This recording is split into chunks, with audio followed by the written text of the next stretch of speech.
Sugod ug mga adlaw, Nobyembre 25, i-require na ang vaccination card sa pagsud sa mga malls sa taga Lapu-Lapu City.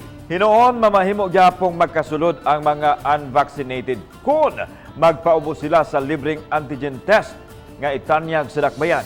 Management sa mga mall ng andam aron dili mulikay sa antigen test ang mga unvaccinated nga gustong musod sa mga malls. Si Luan May Rondina adunay live report. May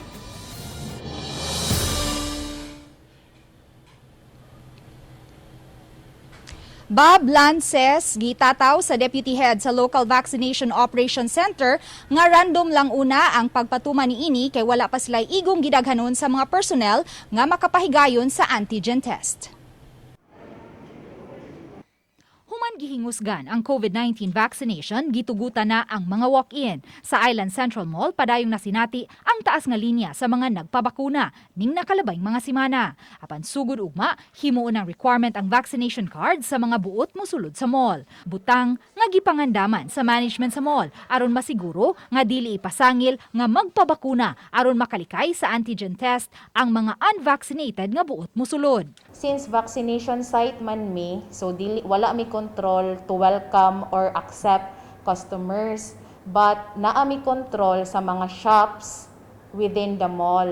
So upon entry nila sa mga shops o sa restaurants is mag-require mi og mga vaccination cards. Giangkon sa leasing officer sa Island Central Mall nga sukad giablihan ang ilang skybar ni adtong buwan sa Hulyo. Isip usa sa mga dakong vaccination site sa dakbayan, inanay nga milagsik usab ang kita sa mga tenants. Gani ning nakalabayng mga simana nga padayon ang pagdagsa sa mga nagpabakuna, nakadapit usab ug daghang mga customers ang nagkariyang food kiosk, restaurants ug ubang mga tindahan.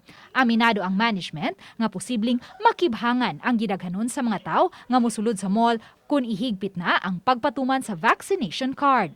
Of course, affected siya since with restrictions naman ang pagsulod sa mall.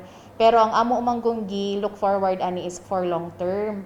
What if next month kanang musaka balik ang cases, so mobalik na pud tagka-lockdown. Giklaro hinoon sa Deputy Head sa Local Vaccination Operation Center nga paagi nila kini aron makapahigayon og surveillance kun pila sa mga unvaccinated ang natakbuyan sa COVID-19. Antigen may rule of thumb, if antigen mo positive ka, PCR jud ka.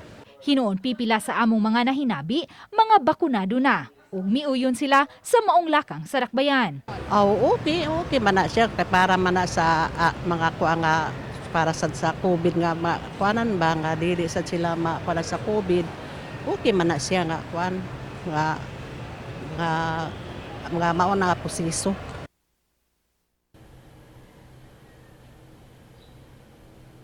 Bob, sa pagakutlo ning balita, wala pa nato makuha ang habig sa ubang mga malls nga dili mga vaccination sites ug adunay mga supermarkets. Bob? Dahil salamat, Luan May Rondina sa imong live report.